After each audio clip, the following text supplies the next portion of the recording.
Well, hello there, welcome to the Queer Behind the Walls, my little corner in the vast universe that is YouTube and the internet.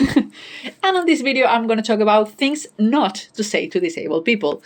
Hi, I'm Redacted, they, them, and I'm disabled myself. So all these things are things that I've been told in the past and recently. So yeah, and I was not happy about it, so I came to complain. And well, not only complain, I think it's really important to talk about these things because most of the times I don't think people do it with malice. I think people do it like from a good intention of hey, or trying to cheer you up, or I don't know, make things better for you, or just I don't know.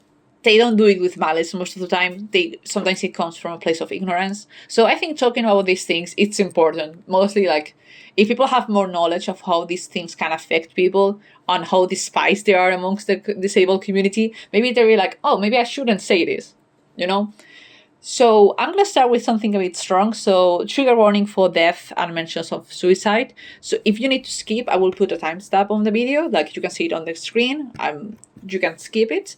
So one of the things that I was told by a friend actually is, if I were you, I would kill myself, which, wow, yeah, why would you ever say that to anybody? Let alone a friend, like, you shouldn't even say that to any, like, not, like, disabled or not, you shouldn't say that to anybody. Like, you're inherently saying my life is worth less than you. You're basically telling me to end it. Like, that's crazy to say, And yeah, I was really taken aback. I talked to my friend like, hey, you shouldn't say that, and explain him why. Like, hey, you're basically telling someone your life is worth less than mine, and with chronic pain and disability, sometimes like mental health can be tough. So saying this to someone who already has it rough, it's not helpful because at the moment I brushed it off a little bit. I was like, I talked to him. I was like, hey, don't ever say that again, please. And he was like, oh, sorry, my bad. I didn't mean it. Like, he didn't have my bad intentions, of course, but it didn't matter the fact that it still stuck with me, the comment he made. And I still think about it. Like when I wrote this video, like I wrote in a notebook I have, I wrote some few phrases I've been told, that it's the first one because it's the first one that came to my mind, And it's not like I've been told it, I haven't been told this phrase very much, but it stuck a lot with people. So please don't ever say that again to anybody. If you say it and if you thought about it, don't. Please. Okay, welcome back to the people that skipped. And the next one is, you look fine to me. Which, yeah, people are like, no, but that's a nice comment. Yeah, but you're basically saying that I don't look like I am in pain. Because some people are like, no, but I should be able to see the pain in your face. I'm not going to have 24/7 a face of discomfort, and like sometimes I want to smile too, I want to crack some jokes.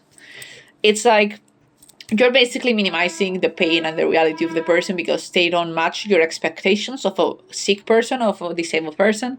You expect us to be all the day gloomy and in pain and be like, like, which some days like that's my reality some days, but not all days. I have better days, I have worse days, and sometimes I have like a normal day, which for me is being in pain. And people are like, oh, but I can see the pain in your face. Like, you must be exaggerating. Which is the next phrase I wanted to talk about it. Don't say that. Please, you don't fucking know what I have or what I don't have. I don't even know it myself because I'm still going through tests. So, yeah. Don't say that, please. Thank you.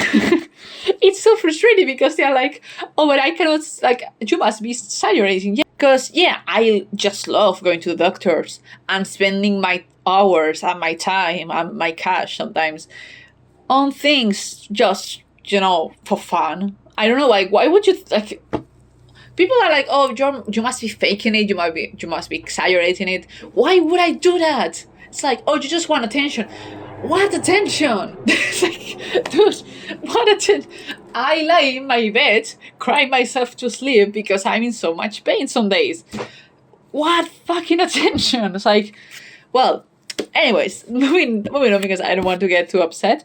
There's also the thing that people tell you when you go to the doctors and you come back, because they do a lot of tests to see if it's this, if it's that, to discard whatever option it might be.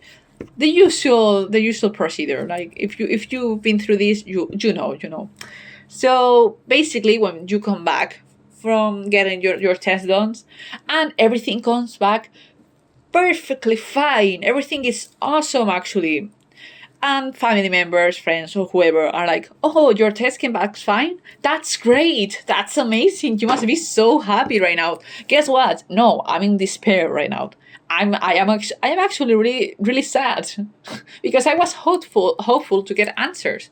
It's like I think also the timing in this particular issue can be really impactful, because if I just came back from the doctor, like explaining, "Hey, I'm really going through it. Like, please, I need help," and they're like, "Hey, these are your test bags. Everything's fine. You look fine to me. Everything's great. See you in a few more months."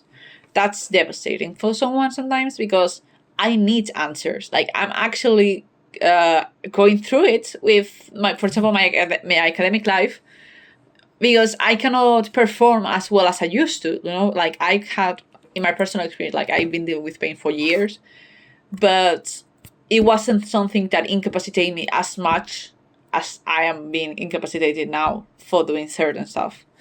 So now it's affecting me quite more, like mobility. I'm having mobility issues basically, and yeah, it's affecting me quite a lot. So yeah, when people tell you that, it's really discouraging, because they don't let you experience sadness or despair. They force you, like, some people really push you towards this toxic positivity of you must be all the time very, like, I think it's important to keep a positivity mindset in this sort of stuff, because if not, you will fall into despair quite quickly. But also, you should be allowed to feel despair from time to time. Like, it's hard. Like, being disabled, it can be really hard. So I don't think people should underestimate that part and being like, "Oh, no, it's fine. You're great. Be happy." It's like, no, right now I need a moment to cope with this. And yeah, I will get back on my feet, I guess. But let me cope with the fact that I was really, really hopeful for this, because with the amount of time you have to wait from doctor appointment to doctor appointment, a lot of stuff goes on and a lot of hope builds up.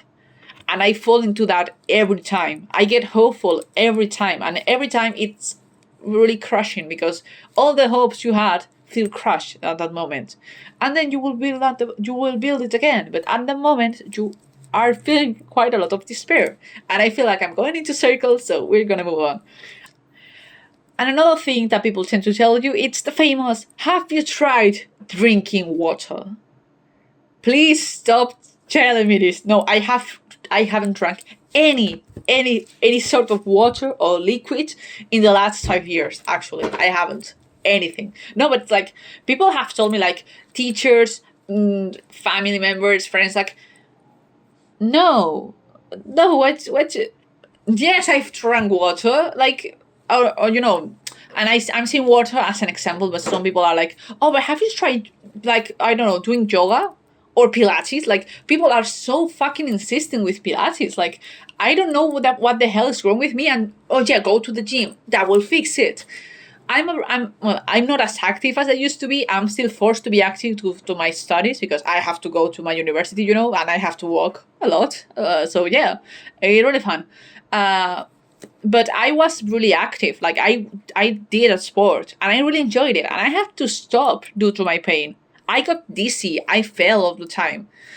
It was like I had to stop doing something I loved, which was that store. I had to stop doing something I loved. Like, I was not the most passionate about it, but I really liked playing that sport, and I had to stop due to pain. So people being telling me all the time, like, "Oh, you should go to the gym, you should go do a sport, you should do this, you should that." And actually, I'm also autistic, which I have to take in account when I plan these sort of things out, because I went to the gym for a time, and I hated it every single second of it. I was in so much stress. It was so stressful, so overstimulating. So yeah, if that were to help me, it's kind of helping one thing while destroying another. So yeah, I have to try to balance things in a way, And well, next to this, like, people are like, oh, have you tried water, yoga, Pilates, whatever? And then there's the people that jump straight to it and give you unsolicited medical advice, which, yeah, I'm sure you know what's going on with me and all the multiple doctors as I've been through the years. And I think it's different if, for example, a friend comes up to you and then they're like, hey, I saw a diagnosis of something. I think it matches really well with what you have. Could I send it to you? Or, hey, I have a friend, or I even myself, I had experience with this. Could I tell you? Sometimes ask first, because sometimes I don't want every single person that learns of my pain to jump straight off. Oh, it must be this. Oh, I'm sure it's that. Oh, my little friend, cousin, whatever, aunt knows, like, has something similar. It must be this. Sometimes people are like, oh yeah, I want people to be like, oh, okay, and move on. Like, don't give me your whole family medical background and don't expect me to do the same. You know, because a lot of people are like, oh, have you tried this? Have you tried that? Don't ask me my whole medical record. People start asking you, oh, have you considered this? Have you considered that? Yes, I've been through that. Your first thought was also my first thought when I started having that issue, and my doctor's first thought. You know, like, no, you did not have a magical thought of, oh, it must be this, and nobody else in the medical history that I has thought the same. It can be quite annoying, honestly. Like, and I know it doesn't come with malice. People generally want to be like, oh, I want to help you. Like, maybe this is the solution you've been waiting for all this time, all these 5 years, of 7, 8, whatever. It's been a long time, man.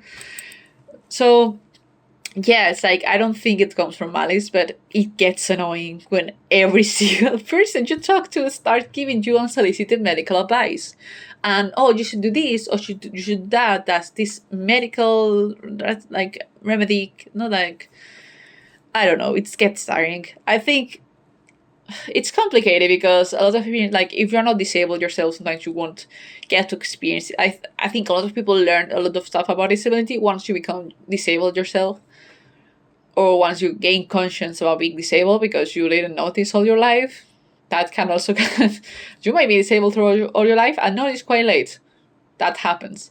So yeah, I don't know if I will make another video talking about it, but let me know what you think about all this. I think this is gonna be the longest video I've made on this channel yet. So yeah, as I said, I spoke a lot, so that's to be expected, right? But I think, like, talking about this sort of stuff can be helpful, you know, to make awareness of, hey, don't say this. Like, please, I do you want me to think about this at 3 a.m. every night when I can't sleep? No, right? So don't tell me this. And it can be really frustrating, and you can make it look like, when you say some of these things to people, you are making it seem to them that you don't support them and that you don't believe them. And that makes you feel more lonely, honestly, because you're like, people that you felt you could talk to about this sort of stuff, now you don't feel comfortable talking about it because you feel constantly like, hey, they don't believe me, they think I'm exaggerating, or they think they can fix all my problems with some type of magical water. And honestly, if you have a magical water that will fix my pain, tell me it in the talk about it in the comments, please. Tell me about it. But yeah, I'm looking forward to hear your comments about this topic. I think it's quite important to talk about it. So yeah, and if you have more stuff, like, I honestly didn't even scratch the iceberg. So if you have more things that you've been told that are horrible, or you didn't like, or whatever, say it in the comments as well, and I can talk about it in another comment in another video. I don't know how to talk. Like, well. And with all that, thanks a lot for watching this video. As I said, this is a very silly channel, so but I'm glad to be here and I'm glad you're here. So have a nice day, and we'll see you on the next one.